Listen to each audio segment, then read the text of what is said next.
హైదరాబాద్కు supreme bench తీస్తాం, లోక్సభ ఎన్నికలకు తెలంగాణ కాంగ్రెస్ హామీలు. తెలంగాణ ఉద్యమం జరుగుతున్నది.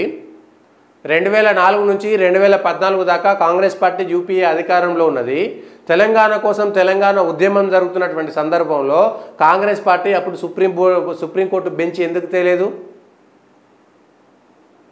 ఇప్పుడు ఎట్లా గెలవమనేటువంటి దాంట్లో ఇవన్నీ చెప్తున్నా కానీ 2004 నుంచి 2014 దాకా అధికారంలో ఉన్నప్పుడు, తెలంగాణ కోసం పోరాటం జరుగుతున్నప్పుడు, తెలంగాణ కోసం ఉద్యమం జరుగుతున్నప్పుడు అప్పుడే మీరు సుప్రీంకోర్టు బెంచ్ ఎందుకు ఇవ్వలేకపోయారు? అప్పుడు ఇయ్యని సుప్రీంకోర్టు బెంచ్ ఇప్పుడు ఎట్లా తెస్తారు అనేటువంటిది. తెలంగాణకు ఇద్దేస్తాం అద్దేస్తాం. కాంగ్రెస్ పార్టీ వచ్చేటువంటి అవకాశమే లేనటువంటి సందర్భంలో అలివి కాని మాటలు, అలివి కాని పథకాలు, అలివి కాని హామీలు ఇచ్చి ప్రజలను మోసం చేయడం తప్ప ఇంకొకటి కాదు. ఇవి ఈరోజు ఉన్నటువంటి వార్తలు అనుకున్నటువంటి వాస్తవాలు.